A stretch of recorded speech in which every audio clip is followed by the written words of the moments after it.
¿Los niños necesitan límites? Claro que sí. El ser humano necesita saber qué se espera de él. No solo los niños, sino también los adultos. Y si nosotros no marcamos unos límites claros, pues lo que vamos a hacer es quitarle a los niños la posibilidad de que se desenvuelvan de una manera social, en un ambiente social, de una manera adecuada. Entonces, sin más preámbulo, vamos a empezar con nuestro tema de hoy. Son las 3:02 en Bogotá, Colombia. Les recuerdo, mi nombre es Diana Suárez, soy psicopedagoga y nuestro tema de hoy, límites en positivo. Cómo poner límites a los niños de una forma positiva. No sé si ustedes alguna vez han escuchado que prohibir es una forma de despertar el deseo. Entonces, entre más digamos que no, o más escuchamos que no, como que nuestro cerebro más quiere hacer aquello. De acuerdo a nuestra crianza, el no hace parte de nuestro léxico, ¿cierto? Los niños escuchan muchas veces más no que sí. Y pues en crianza positiva siempre les decimos lo mismo, como que utiliza el no siempre que sea necesario y el sí siempre que sea posible. Entonces, el cerebro de los niños está en una formación constante. En algunos otros live hemos hablado sobre cómo funciona el cerebro infantil o cómo se va desarrollando. Y de los 0 a los 3 años está presente con más prevalencia el cerebro primitivo de los niños. Es por eso que aún no gestionan sus emociones, al parecer son egoístas, son egocéntricos, pero es porque su cerebro está en un proceso completamente diferente y después de los 3 años, de los 3 a los 6, ya se empieza a establecer el cerebro emocional.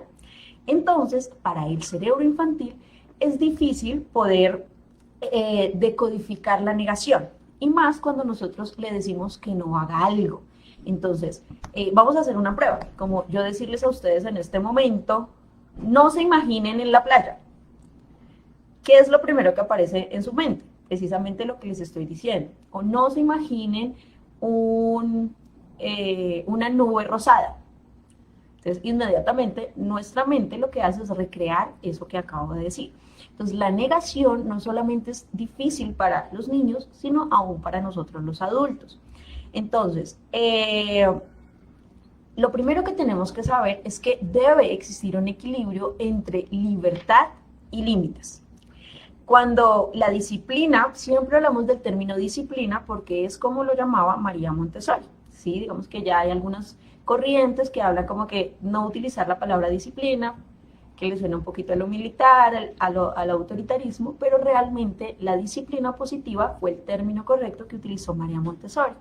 Entonces, la disciplina sin libertad, pues es una represión, y la libertad sin disciplina es un caos, ¿cierto? No hay una manera de que nosotros podamos educar un ser humano integral sin este correcto equilibrio.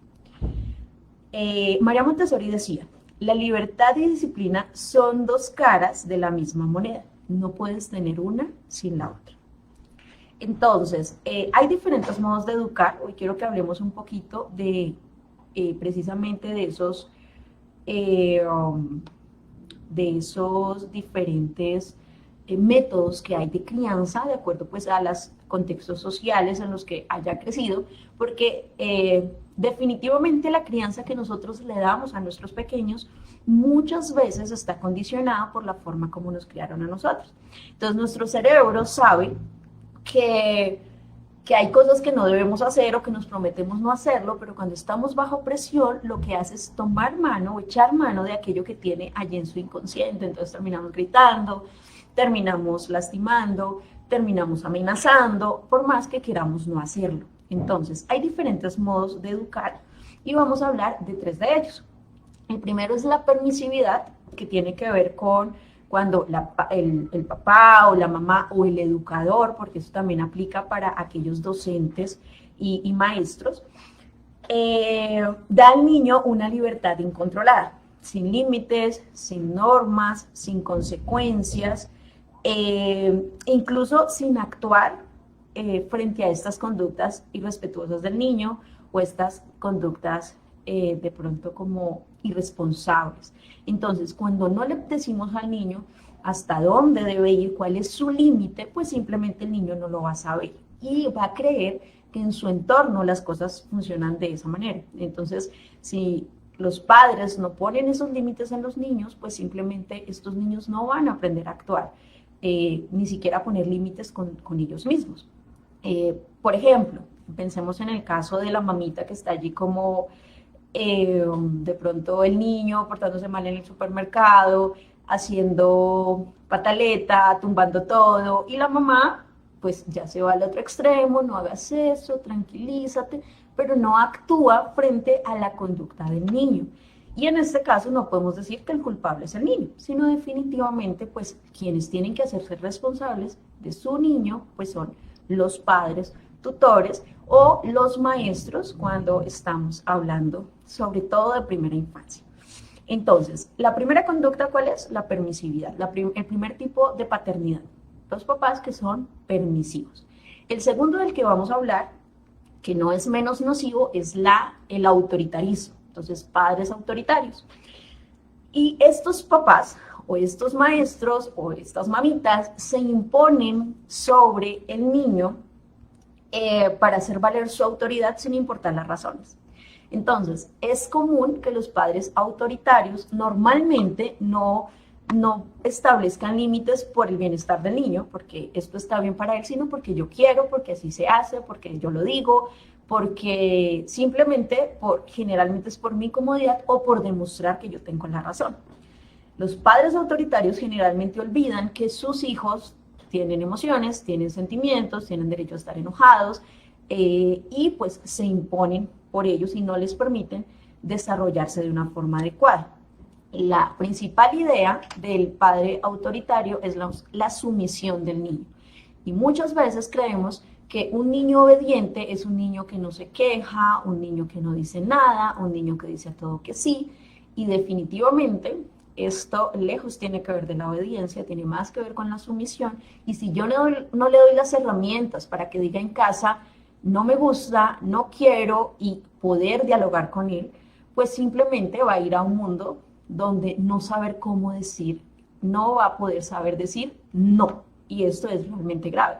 Hay muchos adultos, tal vez ustedes conozcan alguno, que no saben decir no, que simplemente los atropellan, en el trabajo los esclavizan, pasan por diferentes abusos emocionales, abusos económicos, diferentes tipos de abuso, y no saben poner un fin porque en casa estaba prohibido decir que no. Entonces estos padres autoritarios, en lugar de darles herramientas de obediencia y disciplina a sus hijos, lo que están haciendo es maltratando su carácter, están apocando su carácter, y puede que estos niños se conviertan en víctimas o en victimizadores de otros en su vida adulta. Y el tercer tipo del que quiero que hablemos es la sana autoridad, que es el que propone la disciplina positiva. Entonces, en esta sana autoridad, el niño reconoce que hay una figura que está por encima de él, que le da confianza y como sabe más, me puede proteger. ¿Es necesaria esta figura? Por supuesto, como siempre lo hemos dicho, no podemos ser amigos de nuestros hijos y decir a todo que sí, porque entonces, ¿quién los educa? Amigos hay muchos, pero papá y mamá generalmente solo hay uno. Entonces, esta figura le debe mostrar al niño con cariño cuál es el camino a seguir. Y de esta manera, aunque sea difícil, pues la idea no es imponerse sobre el niño, sino estar más bien al lado del niño, acompañándolo, conteniéndolo, ayudándolo a entender, a comprender, porque ese adulto ya tiene la experiencia que le va a ayudar al niño a sobrellevar ciertas situaciones. ¿Qué pasa cuando, bueno, hay un tipo de crianza que yo digo que es uno de los peores, que no están en estos tres, porque pues curiosamente pues no se encuentra todavía catalogado como un tipo de crianza, pero es la ambivalencia. ¿Qué quiere decir la ambivalencia? Que un día todo está permitido, la mamá está súper relajada, todo se puede hacer, los niños no tienen límites, hoy todos pueden saltar y todos pueden gritar, no pasa nada, hoy nos podemos portar mal y no hay consecuencias, y al otro día, por el más mínimo comportamiento, hay gritos, amenazas, golpes y demás. Entonces, donde el tipo de crianza o el tipo de paternidad depende del estado emocional del padre. Y esto es realmente difícil, digamos, para el niño comprenderlo, porque el niño no va a alcanzar a entender del todo qué está bien y qué está mal. Si normalmente este tipo de crianza, de la ambivalencia, donde no hay como unos límites claros, no hay como unos acuerdos previos, porque nosotros a veces los papás olvidamos que cuando hablamos de límites, pues se tiene que tener en cuenta el niño. Obviamente no para que el niño decida qué es lo que quiere hacer, pero sí para que él sea parte de ese establecimiento de límites y logre comprenderlos. Más allá de nosotros lograr obediencia, que los niños nos obedezcan ciegamente y a todo digan que sí, lo que necesitamos es que ellos aprendan sobre cooperación, sobre trabajo en equipo, y para eso necesitan razones. Entonces, por ejemplo, mamá está trabajando en casa ahorita con el teletrabajo y, por ejemplo, no le vamos a decir al niño, no saltes porque yo lo digo, ¿no? Simplemente le vamos a decir, necesito que permanezcas en silencio porque mamá está trabajando. Una vez una vez termine el trabajo, entonces hacemos algo divertido. Entonces, simplemente le damos al niño una razón.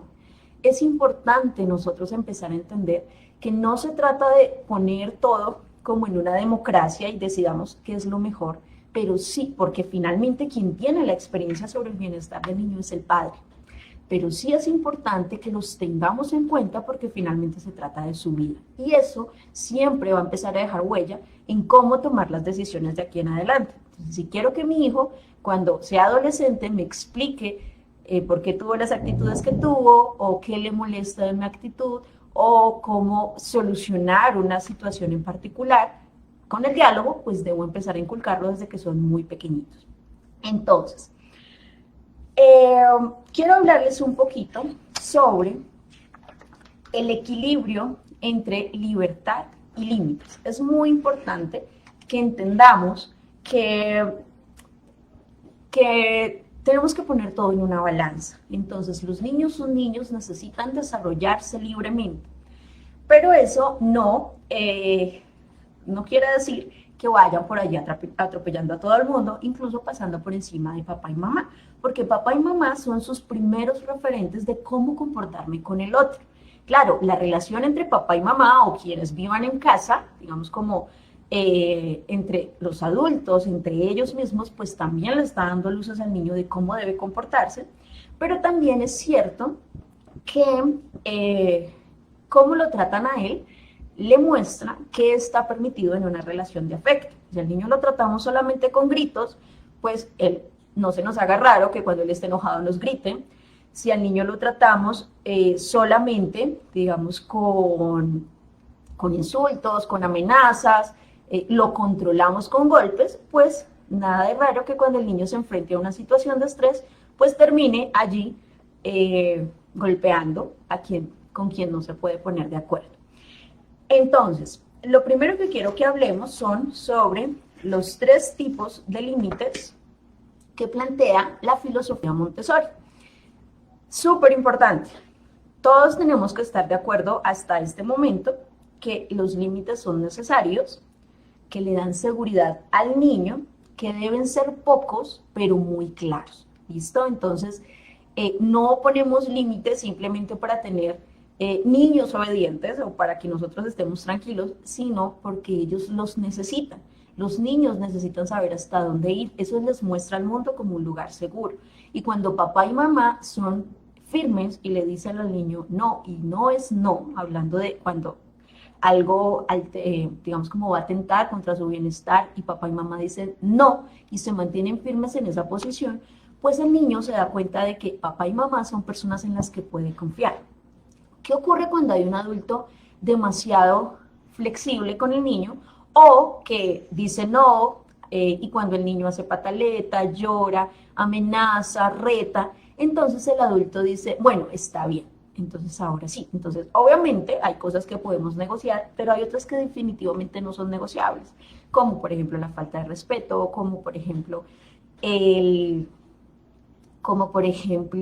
bueno, límites que ya tenemos establecidos y ya pusimos una norma, una regla, pero si nosotros como adultos no somos coherentes con esta regla, pues lo que vamos a empezar es a afectar como tal el comportamiento del niño, porque el niño si hace una pataleta y lo logra, pues ¿qué va a hacer de ahora en adelante? Pues utilizar la pataleta como recurso para obtener lo que quiere. Entonces existen 3 límites que plantea la filosofía Montessori, que son respeto hacia sí mismo, respeto a los demás y respeto al ambiente o al entorno. Cuando habla de respeto a sí mismo, se refiere a no hacerse daño ni permitir que otros me hagan daño. Entonces, ahí hay un límite que no se negocia. El segundo límite es respeto hacia los demás. Entonces, es importante que mi hijo desde muy pequeñito comprenda que no se pega, no se jala el cabello, no se muerde, no se rasguña y que yo deje siempre el límite claro. Eso no se hace. ¿Listo? Ahí utilizamos el no. Y el último, pues, es el respeto al ambiente o al entorno. No se dañan las cosas, no pisamos las hormigas, no le quitamos las hojas a las plantas. Hay una creencia, digamos, como que plantean algunos especialistas, y es como cuando nosotros enseñamos a los niños a cuidar el ambiente, incluidos los animales, incluidos las plantas, todo lo que tiene que ver con nuestro medio ambiente, los niños crecen con una conciencia tan profunda por el respeto al otro que no se atreverían a agredir a otro ser humano. Entonces, cuando nosotros realmente hablamos de enseñarles a los niños a tener límites con el ambiente, límites con el entorno, pues los estamos preparando para una vida social realmente tranquila, una vida social integral. Entonces, ¿cuál es el problema que tenemos los adultos cuando establecemos límites? Pues precisamente que tenemos la tendencia a utilizar el no todo el tiempo. No saltes, no corras, no hagas, no cojas eso, no saques juguetes, no. Claro, de esa manera nos condicionaron y para nosotros es la mejor manera de establecer un límite o de, obviamente, dar una negativa. Entonces, el tema es que para el cerebro, tanto infantil como el cerebro adulto, es difícil comprender una negativa que luego habla de una acción y luego entender que no la debe hacer, ¿sí? Y si es difícil para los adultos, pues mucho más para un niño menor de 3 años, ¿cierto? Entonces nosotros, cuando le decimos al niño, no corras, el niño tiene que imaginarse corriendo y luego entender que no lo debe hacer. Y a veces ni siquiera tiene una razón para no hacerlo. Entonces, por ejemplo, vamos a imaginarnos una escena, nosotros vamos llegando a casa o estamos en una reunión y nuestro niño empieza a saltar en el sofá. El adulto normalmente le va a decir o le va a gritar, no saltes en el sofá. Entonces el niño pues debe comprender, debe imaginarse saltando en el sofá y luego entender que eso no la debía hacer. ¿Qué deberíamos decir entonces en este aspecto cuando hablamos de límites en positivo? Pues yo le podría decir, solo se salta en el suelo. Y luego le pregunto, ¿en dónde se salta? Y el niño definitivamente pues tendría que responder en el suelo. Tenemos que asegurarnos de que nos están comprendiendo. Ahora, los límites deben ser muy simples, no tenemos que extendernos. Las mamás latinas generalmente estamos acostumbrados a la cantaleta, ¿no? Nosotros en Colombia le decimos la cantaleta, no sé ustedes cómo le dicen en sus países, pero generalmente entonces estamos en ese plan pero ¿por qué estás saltando si yo te dije que no saltaras? ¿Por qué siempre te estás portando mal? ¿Qué día con la abuela fue lo mismo? No haces caso y yo te estoy diciendo que no lo hagas y más lo haces cuando estoy ocupada. Entonces decimos una cantidad de cosas que el niño finalmente no entiende qué es lo que debe hacer. O sea, ¿por qué mi mamá está enojada? ¿Qué es lo que yo debo hacer para que eso no ocurra? Y finalmente, pues, ¿cuál es la actitud correcta, que debo tener? Entonces, los niños pasan por una fase de rebeldía que es común alrededor de los 2 años. Es el momento donde las emociones se ponen allí a flor de piel, están construyendo hasta 700 conexiones cerebrales por segundo. Todo su mundo empieza a cambiar, se ven diferentes, ahora se ven independientes de mamá, pueden caminar, pueden alcanzar lo que quieran. Entonces es un momento donde definitivamente empieza a imponerse su carácter. Es normal que tengan una negativa constante. Es normal que hayan explosiones de emociones, como hablamos de las rabietas, que nos desafíen, ¿cierto? Es normal que no quieran hacer nada en lo que se sientan presionados u obligados, porque su papel en esta etapa para establecer su carácter es pues utilizar la palabra no. No quiero, no me gusta, no voy, no me incluso botarse al suelo a llorar. Y muchas personas en nuestro entorno nos dicen, no, eso es para llamar la atención. Si usted no lo corrige, entonces va a quedar terrible, va a ser un malcriado. Pero pues hoy, gracias a la ciencia, sabemos que esta fase es muy importante para su desarrollo. Y como nosotros reaccionemos a estas explosiones de emociones, pues le va a ayudar o a desarrollarse apropiadamente o a negar sus propias emociones para toda la vida. Nosotros normalmente creemos que está mal estar enojado, ¿cierto? Que está mal estar triste, que todos deberíamos estar felices. Incluso cuando alguien está triste, nosotros como que queremos hacer que esa persona esté feliz, ¿sí? O cuando vemos que alguien está enojado, como que nos enojamos nosotros también porque no lo comprendemos. Las emociones son reales, las emociones son parte de nuestra naturaleza y debemos aprender a transitar y a convivir con ellas. Es normal que tu hijo esté enojado, es normal que esté triste, debe transitarlo y mi papel es ser guía y contención en estos momentos, en lugar de unirme a su caos, en lugar de ser esa persona que juzga sus emociones, que los aísla, porque por mucho tiempo nos dijeron, no, pues vete para el cuarto y cuando estés bien hablamos.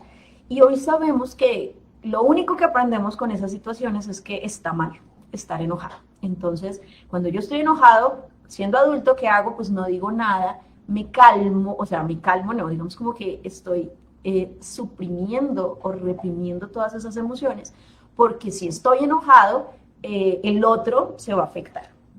Entonces, ¿qué es lo que debemos hacer en esta etapa? Pues enseñarles a los niños que las emociones son normales, que las emociones son parte de su desarrollo, que nosotros mismos nos hemos sentido así, que podemos respirar profundo, que podemos bailar, que podemos cantar, que podemos hablar, que podemos llorar para liberar esas emociones y no pasa nada. Aquí estoy, te sigo amando igual, sigue siendo igual de valioso, porque esto es otra parte de ti que yo también debo atender. Entonces, es muy, muy, muy importante que desde pequeñitos los niños tengan esa oportunidad de expresar esas emociones para poderlas gestionar. Porque de lo contrario, lo que vamos a hacer es reprimirlas. La neurociencia también menciona el comportamiento o el mal llamado comportamiento de los niños, digamos el mal comportamiento, lo compara con un iceberg sobre cuando nosotros realmente, los niños evidencian una pataleta realmente qué está pasando. Entonces podemos imaginarnos el iceberg allí y ver la punta y obviamente esa montaña gigante que se encuentra en el mar, pues no es solamente esa punta. El mal comportamiento o la pataleta, como les dije, no es mal comportamiento, pero le vamos a llamar así, solo se puede ver en la punta y nosotros decimos es que es malcriado, es que quiere hacer lo que quiera, es que me quiere manipular, ¿cierto? Dicen algunos papás, incluso algunos maestros. Y hoy sabemos que después de todo lo que hay debajo, todo lo que esconde en la parte inferior, pues es lo que realmente causa ese comportamiento. ¿Qué puede ser? Pues primero, una necesidad que no está satisfecha. El niño puede tener hambre, sueño, frío, calor, y está expresándolo a través de la pataleta porque aún no tiene esa conciencia sobre su propio cuerpo y puede entender que lo que le está pasando pues es una necesidad insatisfecha, entonces lo que va a hacer es expresarlo. Y otra puede ser una necesidad de sentirse querido o de pertenecer a algo. Entonces cuando nosotros decimos no, no hagas, no saltes, no grites, aislamos. Y el ser humano, por naturaleza, necesita ser parte, necesita pertenecer. Cuando nosotros somos parte de algo, generalmente pues están allí como nuestro interés, nuestra motivación, nuestra salud y nuestra felicidad en un solo paquetico. Y el solo hecho de pertenecer a algo nos hace como sentirnos realmente comprendidos, aceptados y demás. Ser excluido no solamente afecta nuestro bienestar, sino que además afecta nuestra función inmunitaria, nuestro rendimiento intelectual, nuestro autocontrol. Y entre más nosotros excluyamos a los niños diciéndoles no, no hagas, no grites, no saltes, pues lo que más vamos a lograr es que ellos cada vez tengan un comportamiento peor, porque no saben cómo actuar. Entonces, todos los niños se sienten mejor cuando les decimos que hagan algo, porque eso es parte de eres útil, a cuando nosotros le decimos no hagas. Vamos a hacer un ejemplo, quiero que hagamos un ejemplo muy rápido antes de irnos allí a responder preguntas. Váyanla registrando allí en el chat, bueno, en el chat no, en los comentarios, y al final pues respondo todas las que alcancemos a responder. Quiero que hagamos un ejercicio allí donde ustedes estén. Las personas que están así súper atentas, me gustaría que por un momento se pusieran en el papel de sus niños. Nosotros somos adultos y podemos comprender mucho más porque nuestro desarrollo cognitivo está más, pues está al máximo, ¿no? Por decirlo de alguna forma. Obviamente seguimos aprendiendo, pero en este momento somos maduros cognitivamente. Entonces, les voy a dar algunas indicaciones y quiero que ustedes allí donde están las hagan.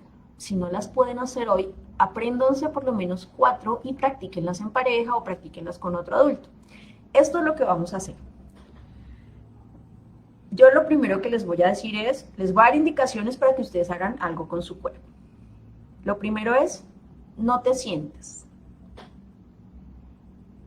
Lo segundo, no aplaudas. Lo tercero, no coloques las manos a los lados. Lo cuarto, no cierres la boca. Lo quinto, no abras la boca. Sexto, no me mires. Séptimo, no te estés quieto. Octavo, no te pongas de pie. Noveno, no mires al otro. Y décimo, no saltes. Ahora vamos a hacer nuevamente estas indicaciones, pero ahora diciéndolo lo que se debe hacer. Lo anterior era lo que no debes hacer. ¿Listo? Entonces, es lo siguiente. Ponte de pie. Levanta la mano. Cierra la boca.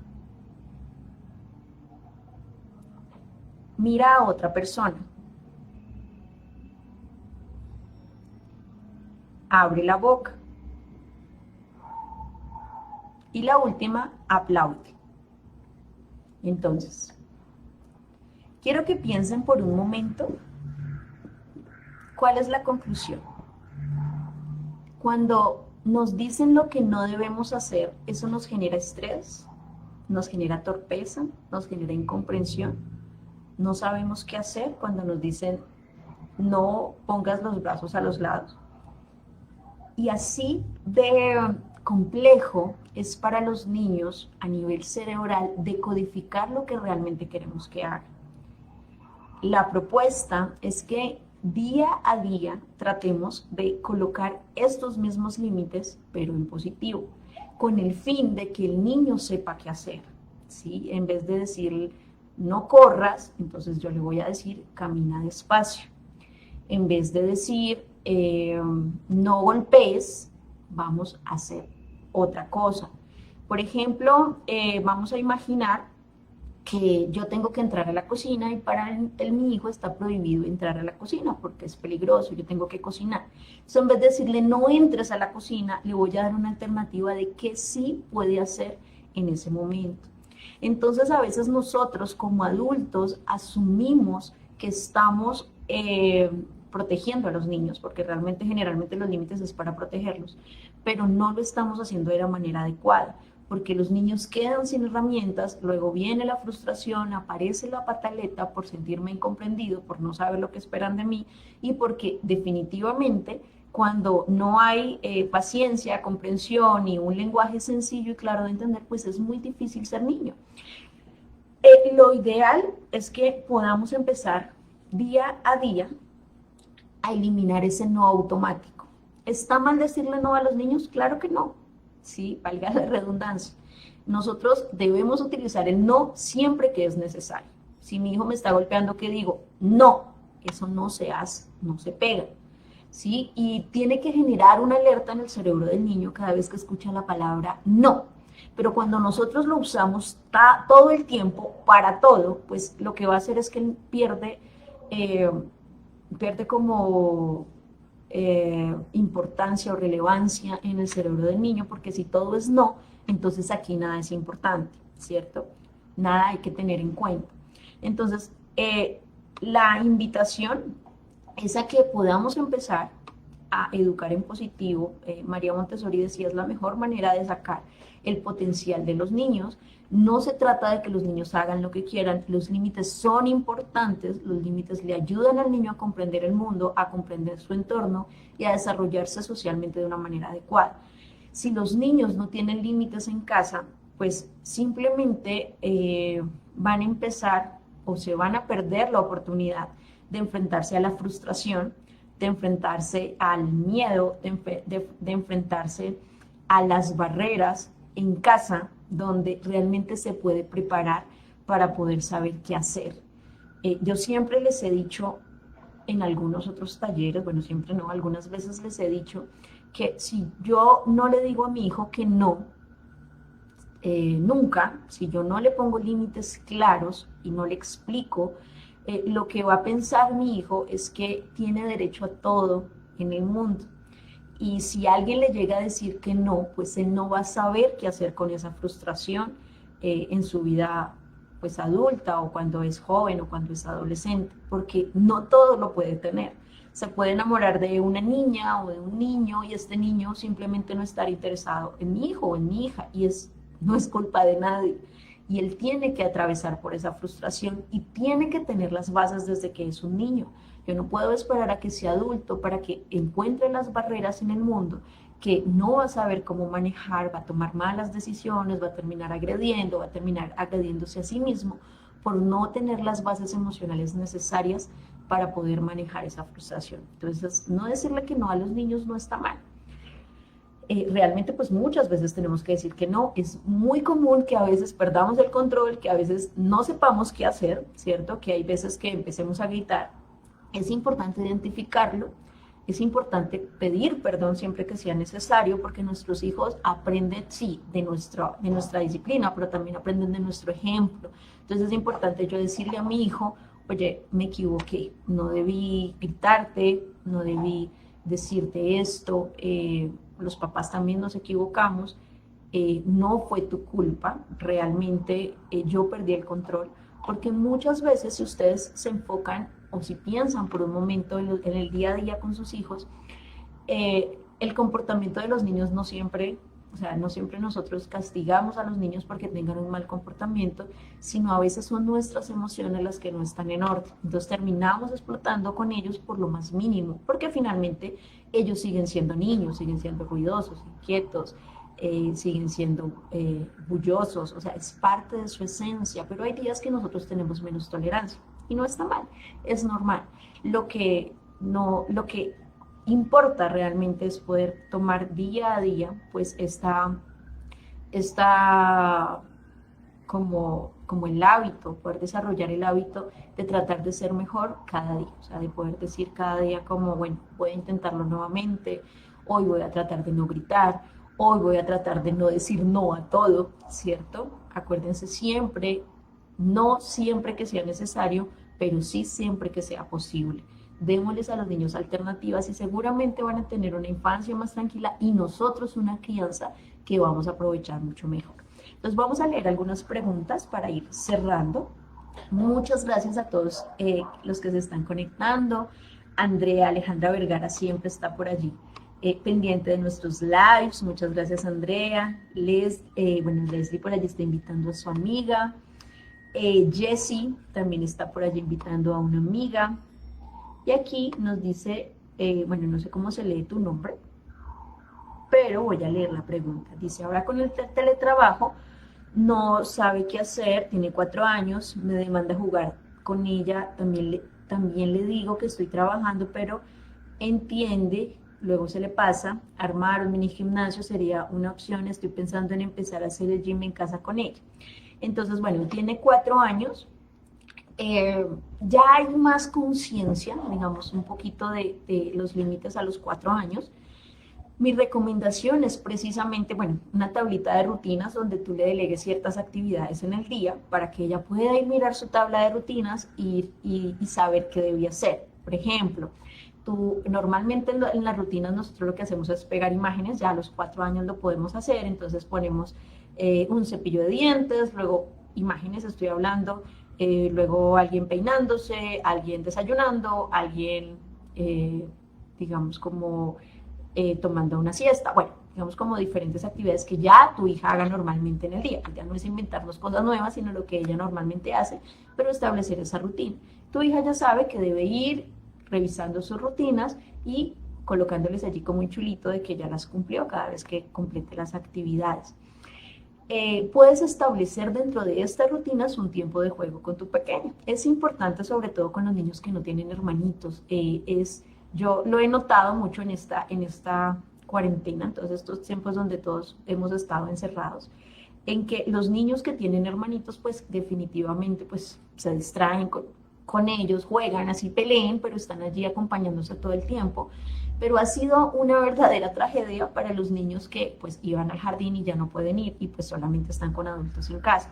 Entonces es importante establecer estos tiempos de juegos, incluso desde sus rutinas. Hay papás que a veces lo que hacen es comprar o colocar en el reloj como de, no sé, como cierto horario coloreado, digamos, para que el niño pueda identificar que mientras el puntero o el segundero del reloj, el minutero esté en un color hasta que esté en el otro color, pues es el tiempo donde podemos jugar. No sé si me entendiste la idea. Pero lo ideal es establecer esos tiempos y tu bebé poco a poco va a entender que en los momentos donde tú estás en el trabajo y ella está en otras rutinas, pues no es el tiempo de jugar. Claro, resulta siendo demandante porque los niños se aburren, pero aburrirse no es malo. Es mejor permitirles que ellos mismos empiecen a inventarse qué hacer. Nosotros a veces cuando los niños nos dicen estoy aburrido, como que creemos que tenemos que hacer algo, pero no hay nada que nos enseñe más a crear nuevas cosas, a desarrollar la creatividad como el aburrimiento. Entonces permítele, no tiene que estar haciendo cosas todo el tiempo. Ella puede inventarse qué hacer, siempre que esté bajo tu supervisión. Entonces, a veces cuando te digas estoy aburrida, pues dile, bueno, ve y buscas qué hacer. Yo sé que tú puedes entretenerte con algo, porque eso le va a ayudar a ella también a aprender a entretenerse solita. Y eso, cuando nosotros aprendemos a lidiar, digamos, como con el aburrimiento desde nosotros mismos, pues nunca vamos a necesitar estímulos externos cuando estemos solos, cuando vamos a saber qué hacer, ¿sí? Vamos a entender cómo nosotros podemos buscar algo que nos guste y nos ayude a lidiar con esa soledad o ese aburrimiento. Entonces, no te preocupes, establecele algunas actividades y si hay algunos momentos donde ella tiene que buscar qué hacer, no pasa nada. Entonces, pero si hace berrinche cuando dices no se pone súper intenso, ¿cómo debo actuar? Eso es lo más complicado. Bueno, Alberto, cuéntanos de qué edad es, porque acuérdate que depende mucho de la edad. Antes de los 3 años, la recomendación siempre es apartar el niño a un lugar donde esté tranquilo, cuando tiene un berrinche, donde pueda expresarse, contenerlo, digamos decirle yo estoy aquí, entiendo que estás enojado, vamos a respirar y una vez esté tranquilo, pues vamos a tratar de reflexionar sobre lo que pasó. Si es más grandecito, pues ya podemos empezar a buscar estrategias para gestionar emociones, como la respiración, como lo es poner aquí en el grupo, hay una publicación que es sobre la Mesa de la Paz de María Montessori, Y es básicamente hacer un rincón donde el niño pueda ir siempre que sienta que sus emociones están desbordadas. Entonces no es el rincón de pensar, como que vete para allá porque estás castigado, sino es ese lugar a donde nosotros nos refugiamos cuando sentimos que necesitamos pensar en lo que está pasando, necesitamos respirar. Entonces allí puedo poner algunos libros, puedo poner una pelotita de estas antiestrés, puedo poner una plantica que ayuda a relajar, un relojito de arena, si es con otra persona, entonces pongo el relojito de arena, por un minuto puedo expresarme, después la otra persona, entonces tengo que escuchar. Entonces, esa publicación nos puede servir si tiene más de 3 años. Si tiene menos, pues entonces ahí sí es acompañar estas emociones intensas, respirar profundo, entender que no es personal, que es una etapa de su desarrollo, pero que mi gestión emocional, o sea, que yo lo sepa manejar y no pierda la calma, le va a ayudar a mi hijo a entender cómo comportarse en estos momentos. Pero si yo pierdo el control, entonces simplemente lo estoy dejando sin herramientas. Acuérdense que siempre les digo aquí como es mucho más fácil transmitir calma cuando mi hijo pierde el control que unirme a su caos. Porque si yo me uno a su caos, entonces no hay un adulto que pueda regular la situación.